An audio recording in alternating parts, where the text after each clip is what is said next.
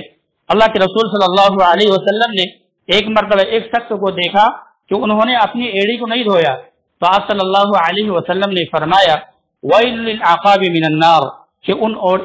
ان ایڑیوں کے لیے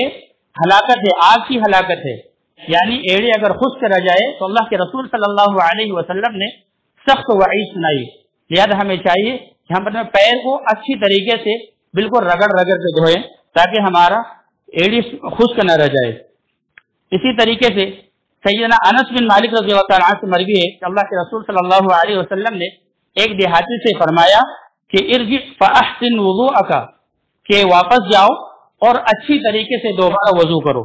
پھر آپ صلی اللہ علیہ وسلم نے اسے مکمل وضو کا طریقہ بتایا، اور اس حدیث میں آپ صلی اللہ علیہ وسلم نے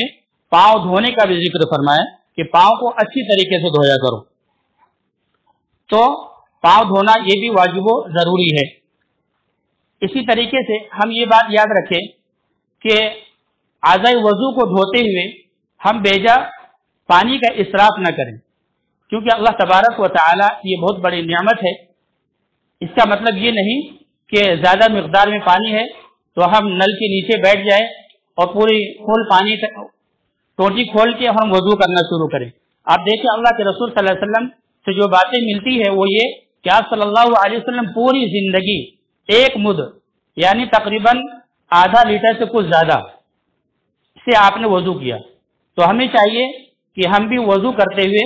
پانی کا اسراف نہ کریں، کیونکہ اللہ تبارک و تعالیٰ کی بہت بڑی نعمت ہے، اور اگر ہم اسراف کریں گے تو اس کا گناہ ہمیں ملے گا۔ اسی طریقے سے جب وضو ہمارا مکمل ہو گیا تو پھر اس کے بعد ہم وضو کے بعد کی ہم دعا پڑھیں، اور اس کی بہت بڑی فضیلت ہے، جیسا کہ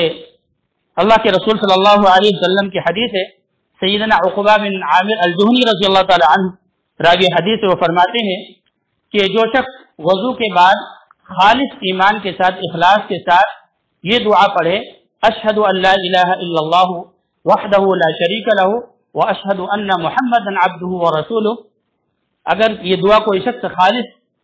دعا کے ساتھ ایمان کے ساتھ اگر پڑھتا ہے تو اس کی فضیلت یہ ہے کہ اس کے لیے جنت کے جو 8 دروازے ہیں وہ کھول دیے جاتے ہیں۔ یدخل من ایہا شاء، وہ چاہے جنت کے 8 دروازوں میں سے جس دروازے سے چاہے وہ داخل ہو سکتا ہے۔ اسی طرح ایک دوسری دعا بھی ہے اللہم اجعلنی من التوابین واجعلنی من المتطہرین۔ تو ہمیں چاہیے کہ ہم سنت کے مطابق اچھے طریقے سے وضو کریں، اور وضو کرنے کے بعد یہ بہت ہی آسان دعا اشہد ان لا الہ الا اللہ وحدہ لا شریک لہ واشہد ان محمدا عبدہ ورسولہ اللہم اجعلنی من التوابین واجعلنی من المتطہرین، اس دعا کو ہم ضرور پڑھ لیں۔ اسی طریقے سے ہمارے بہت سارے بھائی وضو کرنے کے بعد آسمان کی طرف نگاہ اٹھاتے ہیں اور اپنی شہادت کی انگلی سے بھی اشارہ کرتے ہیں، یہ بھی بدعت ہے، یہ صحیح نہیں ہے، بالکل صحیح نہیں ہے۔ لہذا ہمیں چاہیے کہ ہم وضو کے بعد نہ آسمان کی طرف نگاہ کریں اور نہ اپنی شہادت کی انگلی سے اشارہ کریں، کیونکہ یہ بدعت ہے۔ اسی طریقے سے بہت سارے ہمارے بھائی یہ کہتے ہیں کہ وضو کے درمیان باتیں نہیں کرنا چاہیے، حالانکہ فضول باتیں وضو کے درمیان یا کہیں بھی کسی بھی وقت میں نہیں کرنی چاہیے، لیکن اگر کوئی ضروری باتیں ہو تو پھر آپ کر سکتے ہیں، اس میں ممانعت کی کوئی دلیل نہیں ہے۔ اسی طریقے سے وضو کے دوران آپ سلام کے جواب بھی آپ دے سکتے ہیں، کیونکہ اس کی بھی ممانعت کی کوئی دلیل نہیں ہے۔ تو یہ کچھ باتیں تھی جو میں نے آپ حضرات کے سامنے قرآن و حدیث کی روشنی میں وضو کے تعلق سے رکھی۔ مکمل مسن وضو کا طریقہ ہمیں چاہیے کہ ہم ان باتوں پر عمل کریں، اسے یاد رکھیں، اور یہ بہت ہی حساس موضوع ہے، یہ عبادت سے تعلق ہے۔ ہمیں چاہیے کہ ہم وضو سنت کے مطابق اللہ کے رسول صلی اللہ علیہ وسلم کے بتائے طریقے کے مطابق کریں، تاکہ ہماری نماز اور دیگر عبادتیں قبول ہوں۔ اللہ رب العالمین سے آخر میں دعا ہے اللہ تبارک و تعالیٰ تو ہمیں کہنے سننے سے زیادہ عمل کرنے کی توفیق عطا فرمائے، آمین۔ جب تک ہمیں زندہ رکھ، ایمان پر رکھ، جب ہمارا خاتمہ ہو تو ایمان پر ہو۔ وآخر دعوانا ان الحمد للہ رب العالمین۔ ان اللہ وملائکتہ یصلون علی النبی یا ایھا الذین آمنوا صلوا علیہ وسلموا تسلیما۔ اللهم صل على محمد وعلى آل محمد كما صليت على إبراهيم وعلى آل إبراهيم إنك حميد مجيد۔ اللهم بارك على محمد وعلى آل محمد كما باركت على إبراهيم وعلى آل إبراهيم إنك حميد مجيد. عباد الله رحمكم الله، إن الله يأمر بالعدل والإحسان وإيتاء ذي القربى وينهى عن الفحشاء والمنكر والبغي يعظكم لعلكم تذكرون. اذكروا الله يذكركم وادعوه يستجب لكم ولذكر الله أكبر والله يعلم ما تصنعون.